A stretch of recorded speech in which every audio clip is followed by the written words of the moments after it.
Bon, j'ai l'impression que comme tout bon créateur de contenu autour du manga qui se respecte, il est naturel qu'un jour ou l'autre on aborde une œuvre d'Inyo Asano. C'est un auteur plus que culte dans le milieu du manga et je pense qu'il est difficile de ne pas en avoir entendu parler, ne serait-ce qu'une fois tant son nom résonne partout. Personnellement, je l'ai découvert grâce à la vidéo de Mr. Enzor sur Bonne Nuit Poun Poun. Un grand merci à lui, d'ailleurs tu me manques, s'il te plaît reviens. Mais il m'a fallu pas mal de temps avant de réellement commencer à le lire. Dead Demon Destruction a été la première œuvre que j'ai lue de l'auteur lors de la sortie des premiers tomes. Ensuite, je me suis mis à lire Le Quartier de la Lumière, que j'ai vraiment trouvé sympa, et Solanine, qui est vraiment juste incroyable, vraiment lisez Solanine. Lorsque je suis parti faire mes études en librairie, le premier manga que j'ai acheté, eh bien c'était un Inyo Asano. Sinon, ça ne servira à rien que je vous parle de ça, et je serai probablement hors sujet.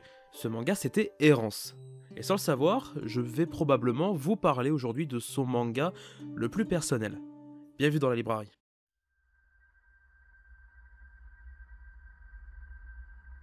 Reiraku, ou encore Errance chez nous, est un one-shot d'Inyo Asano, prépublié en 2017 dans le magazine Big Comic Supérieur de Shogakukan. En France, c'est édité encore une fois chez Kana depuis mars 2019 dans sa collection Seinen Made In, une collection qui se veut proposer des créateurs reconnus qui participent à l'évolution de l'art du manga, tout ça dans un ouvrage beaucoup plus qualitatif avec un grand format, des pages couleurs et un papier légèrement plus épais. Donc il faudra compter à peu près 15,50€ si vous voulez vous le procurer. Bien que l'on parle aujourd'hui d'un one-shot, mais alors déjà quel one-shot, je vais essayer de vous faire un petit résumé afin de vous donner envie de lire le manga. Petit message avant le début de cette vidéo, mais on va parler d'un manga qui est relativement dur à lire, notamment de par la présence de certaines choses dont je parlerai dans la vidéo. Il y a quand même des thématiques principales que vous voyez à l'écran. Si cela génère chez vous de l'anxiété ou autre, évitez peut-être de regarder cette vidéo.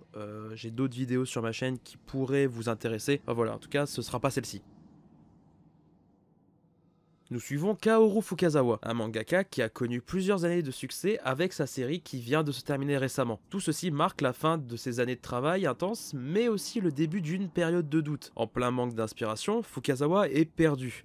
Est-ce qu'il doit se lancer dans une œuvre dont il sait que cela va se vendre, ou se lancer dans une œuvre qui lui tient à cœur de raconter mais qui se vendra beaucoup moins? A-t-il seulement envie de s'y remettre et consacrer probablement le reste de sa vie à une autre œuvre, sachant que commencer une nouvelle série maintenant se fera au détriment de sa vie personnelle? Son métier lui a permis de rencontrer sa femme, mais a causé la perte de son ex-petite amie, souvenir qui refait violemment surface. Son mariage part à la dérive et une énorme frustration se fait ressentir chez lui. Fukazawa va alors entamer une période d'errance afin peut-être de retrouver un sens à sa vie.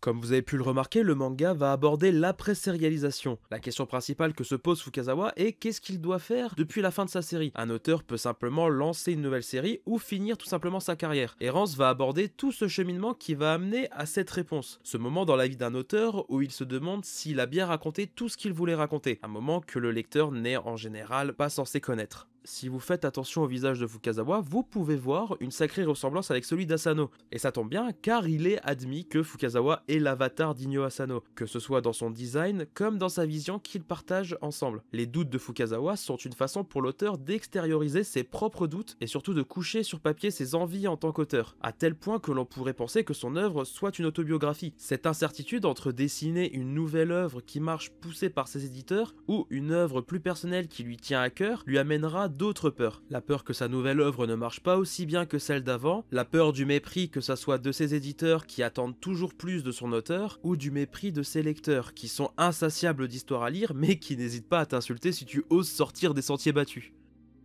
Dans Errance, vous évoquez frontalement le métier de mangaka et ses difficultés. Qu'est-ce qui a été le plus dur à surmonter de toute votre carrière? C'est ce que j'ai vécu avec la fin de Bonne Nuit Poun Poun. J'ai commencé à dessiner Dead Demon Destruction et que je me suis rendu compte que ça n'avait pas un succès aussi grand que ce que j'avais espéré. J'ai réalisé que j'avais atteint les limites de mes capacités et que j'avais besoin d'adapter ma façon de travailler et de créer pour pouvoir continuer. Ça a été un gros choc et ça a véritablement été un gros cap à surmonter pour continuer à dessiner.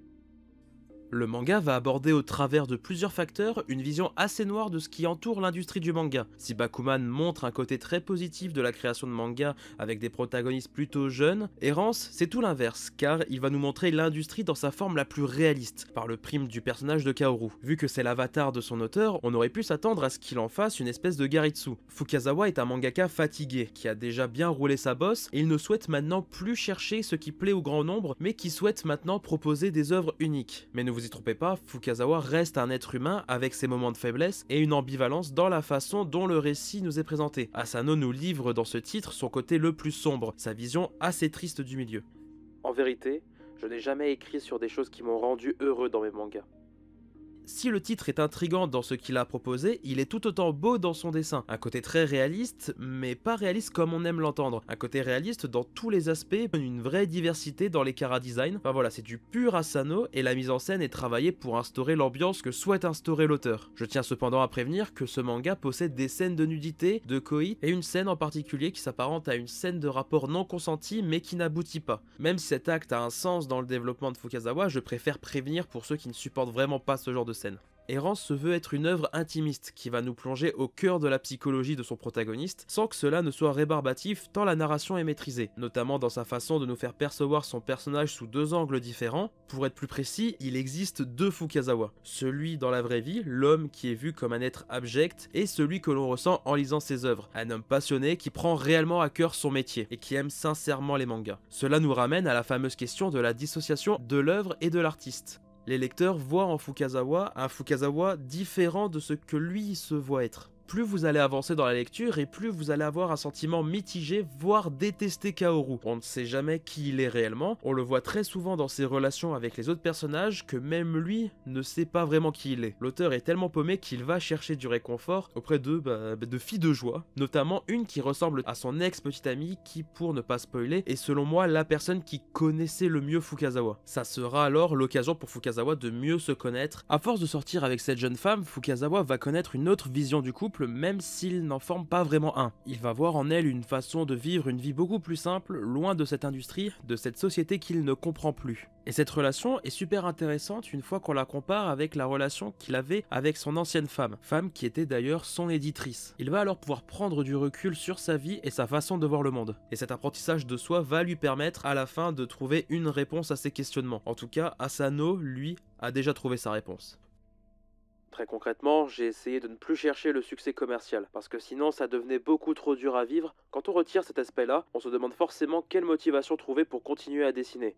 Pour l'instant, ce que j'ai trouvé, c'est de changer ma façon de dessiner et d'aborder la création au sens large. Pour conclure, Errance est une œuvre qui marque, de par le ton que prend l'auteur pour revenir sur ses expériences personnelles. Derrière chaque manga que vous lisez, il y a plus que simplement le nom d'un auteur. Il y a son histoire, il y a ses joies, ses peines, ses remises en question constantes, mais aussi son message. Et je pense qu'au fond, c'est l'un des messages principaux que ce manga, en l'apparence dure, mais qui cache une partie plus lumineuse, un peu comme dans son protagoniste, et on le remarque facilement à la fin de ce one-shot. Donc si l'envie de donner votre attention à un mangaka qui vous a probablement transporté avec Bonu Punpun ou Solanine a eu besoin de crier à gorge déployée ces moments de doute, si vous souhaitez voir une face beaucoup plus sombre mais du coup beaucoup plus humaine d'un auteur, alors je ne peux que vous encourager à lire Errance. A bientôt dans la librairie.